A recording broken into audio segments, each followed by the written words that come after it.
Bismillahirrahmanirrahim. Assalamualaikum warahmatullahi wabarakatuh.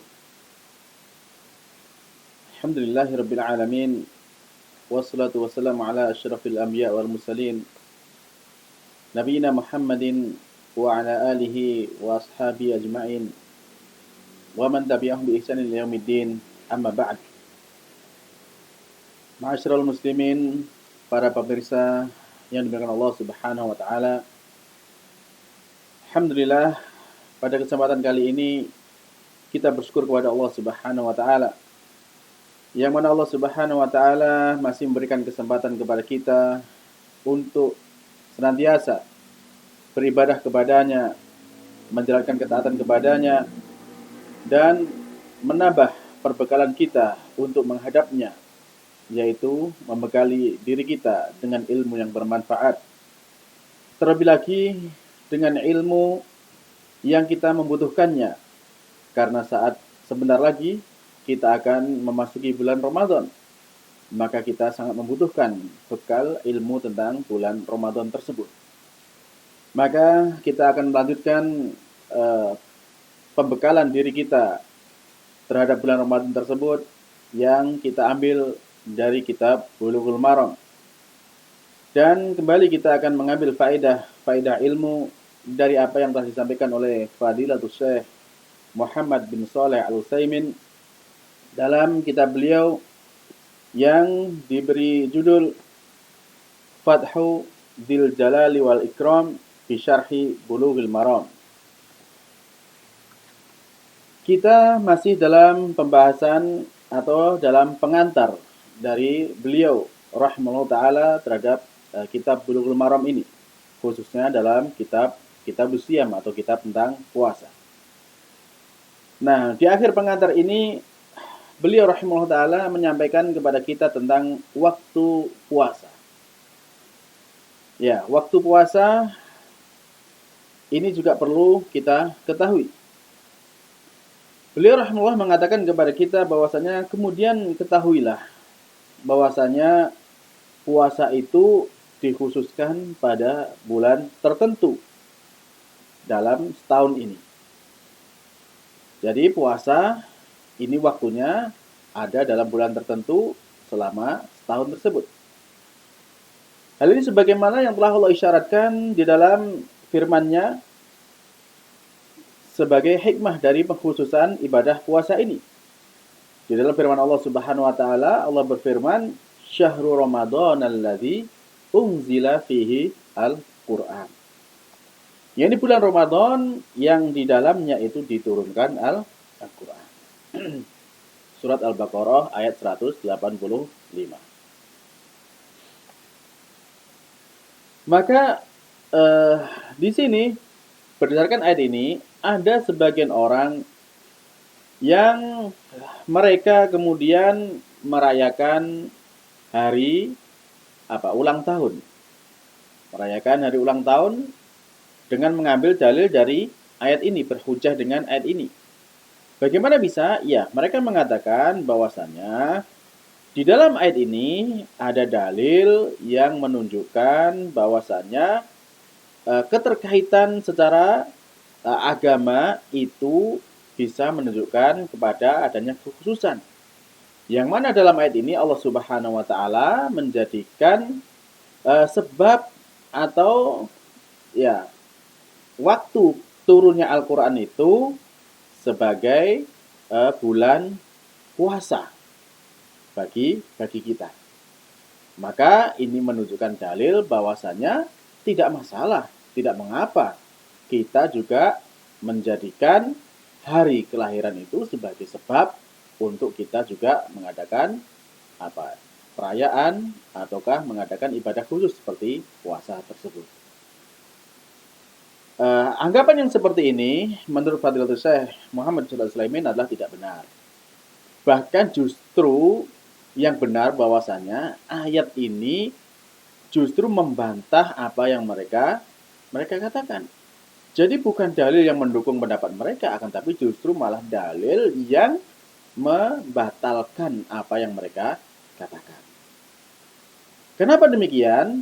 Ya, Karena ketika asyari, yakni Allah Subhanahu wa taala selaku pemilik syariat, Allah telah mengkhususkan dengan sebab turunnya Al-Qur'an ini ya karena ada hikmahnya di sana. Sebagai dalil bahwasannya apa yang tidak Allah khususkan maka justru itu tidak disyariatkan. Nah, sehingga tadi ketika Allah mengkhususkan di sana bahwasanya di dalam bulan Ramadan Allah menurunkan Al-Qur'an. Kemudian Allah di bulan Ramadan tersebut juga mewajibkan ibadah puasa. Maka ini jelas bahwasanya Allah memberi kekhususan dengan sebab hubungannya Allah menurunkan Al-Quran di bulan Ramadan juga sebagai di sana ada ibadah puasa di bulan Ramadan tersebut. Maka ini adalah sesuatu yang telah Allah khususkan. Nah, adapun yang tidak Allah khususkan maka itu tidak disyariatkan. Di sana Allah tidak menyebutkan bahwasanya dengan syariat misalkan apa maksudnya jadi ulang tahun misalkan seperti itu dengan memperingati hari kelahiran yang diambil dari hari kelahiran itu kemudian dijadikan sebagai hari untuk menjalankan ibadah puasa. Maka ini tidak pernah Allah khususkan demikian dan ini juga tidak menjadi syariat bagi kita. Jadi yang bisa dipahami dari sini para jamaah atau para pemirsa dengan Allah Subhanahu wa taala bahwasanya ketika Allah Subhanahu wa taala memberikan munasabah atau keterkaitan antara sebab ibadah tersebut dengan suatu sebab yang lain, maka itu sudah Allah khususkan bahwasanya memang itulah yang disyariatkan oleh Allah Subhanahu wa taala. Adapun yang tidak ada kaitannya, yang tidak Allah sebutkan kaitannya itu, maka itu tidak bisa dijadikan sebagai syariat atau ibadah untuk kita tambah-tambahin sendiri. Maka sekali lagi bahwasanya ketika ada yang menyatakan bahwasanya keterkaitan antara Allah menurunkan Al-Quran di bulan Ramadan dengan kemudian Allah mewajibkan puasa di bulan Ramadan dijadikan dalil bahwasanya ketika ada orang yang kemudian memiliki sebab misalkan di sana hari lahirnya atau ulang tahunnya dijadikan sebagai hari berpuasa maka itu tidak tepat sama sekali. Karena justru bahwasanya yang benar adalah yang Allah khususkan maka itulah yang Allah syariatkan. Adapun yang tidak Allah khususkan maka itu tidak menjadi syariat dari Allah Subhanahu wa taala. Sekiranya Allah Subhanahu wa taala itu mengkhususkan amal ibadah yang lain, ya tentu Allah Subhanahu wa taala sudah menyebutkan di sana. Akan tapi di sana Allah Subhanahu wa taala hanya menyebutkan ibadah di bulan Ramadan itu yang wajib adalah ibadah puasa. Tidak juga dengan ibadah misalkan seperti tadi yang mereka klaim bahwasanya tentang adanya perayaan hari kelahiran, maka itu tidak disebutkan Allah Subhanahu wa taala. Maka kita tidak menambahkan hal yang demikian. Hal ini mengingatkan kepada apa yang telah disebutkan oleh Syekhul Islam Ibnu Taimiyah yang mana beliau mengatakan bahwasannya setiap perkara yang batil yang mana mereka berhujah dengan dalil yang sahih, maka dalil yang sahih itu justru akan menunjukkan kebatilan dari perbuatan yang mereka lakukan. Karena dalil yang mereka gunakan itu bukan untuk mendukung kebatilan mereka, akan tapi justru malah akan membatalkan kebatilan yang mereka lakukan. Itu kalau memang dalilnya adalah dalil yang sahih. Maka sekali lagi bahwasanya ketika ada orang-orang yang berhujah dengan dalil sahih untuk mendukung sebuah kebatilan, maka sejatinya bahwasanya kebatilan tersebut justru akan diruntuhkan dengan dalil yang dia bawakan tersebut. Baiklah para jemaah atau para pemirsa yang dimuliakan Allah Subhanahu wa taala. Selanjutnya Fadilatul Syekh Al-Utsaimin rahimahullah taala beliau menyampaikan bahwasanya puasa ini dikhususkan pada bulan hilali, yakni bulan Qamariyah, yaitu bulan Ramadan. Nah, dinamakan bulan Ramadan, ini ada yang mengatakan bahwasanya dulu pada waktu penamaan bulan ini itu memang di sana sedang terjadi panas yang sangat kuat dan sangat terik. pada masa tersebut. Dan orang-orang Arab kemudian menamakan bulan itu dengan nama bulan Ramadan. Karena pada waktu itu terus terjadi Ramadan dan terus-menerus di beberapa tahun juga seperti itu. Setiap datang bulan itu, maka di sana juga terjadi panas yang sangat kuat. Maka kemudian mereka memberikan nama sebagai nama Ramadan. Ada pula yang mengatakan bahwasanya dinamakan Ramadan karena memang bulan ini dia akan membakar dosa-dosa, ya sebagaimana panas terik mentari itu akan membakar kaki-kaki. Ya, ketika di daerah yang padang pasir misalkan seperti itu, di sana ketika terjadi panas yang sangat kuat, maka kalau kita berjalan tanpa alas kaki, maka itu bisa menjadikan kaki kita terbakar kan saking panasnya hal tersebut. Maka kemudian orang-orang juga di sana mengatakan bahwasanya Ramadan itu kenapa dinamakan Ramadan ya, karena memang di sana eh, bulan ini akan membakar dosa-dosa dari umat ini, sehingga kemudian dosa-dosa tersebut menjadi hilang dari dia. Akan tapi juga ada pula yang mengatakan bahwasannya memang ya dia hanya sekedar nama bulan saja, bulan Ramadan, nggak ada hubungannya, nggak ada sebab musabab dengan hal-hal yang lainnya. Misalkan seperti kalau kita mengatakan ada nama benda namanya misalkan hewan serigala, misalkan seperti itu. Untuk hewan, ya serigala ya hewan yang kita kenal bahwasanya dia itu adalah serigala ya dengan nama itu untuk hewan itu, nggak ada kaitannya dengan apa-apa. Atau juga ada yang mengatakan bahwasanya kita memberi nama kepada hewan itu namanya apa? Singa misalnya seperti itu. Ya, kenapa dinamakan seperti itu? Ya karena memang itu namanya. Ya tidak ada sebab apa-apa dan kemudian ya orang mengenalnya bahwasanya singa yaitu. Kalau ditanyakan mana itu singa, ya itulah singa. Maka itulah juga demikian pula Ramadan juga demikian. Namanya Ramadan, ya dia dikenal dengan nama itu.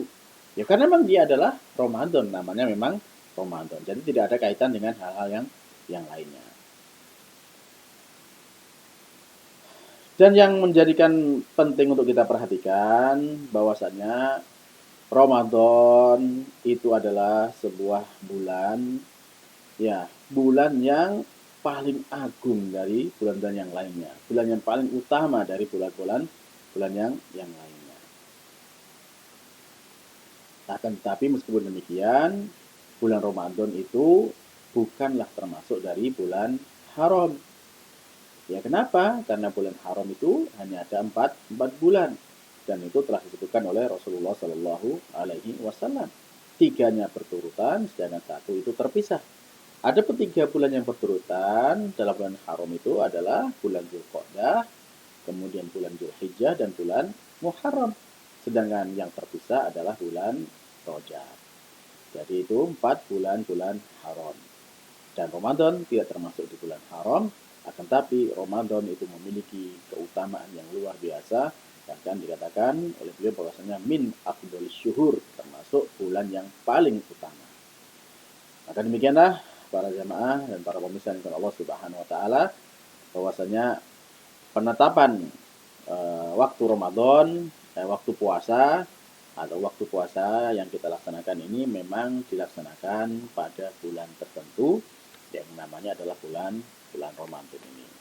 Oleh karenanya, ya apalagi kita sekarang sudah bersiap-siap ya menyambut datangnya bulan Ramadan, maka sangat penting bagi kita untuk bisa lebih mengenal atau mengetahui tentang ilmu-ilmu yang terkait dalam bulan Ramadan tersebut.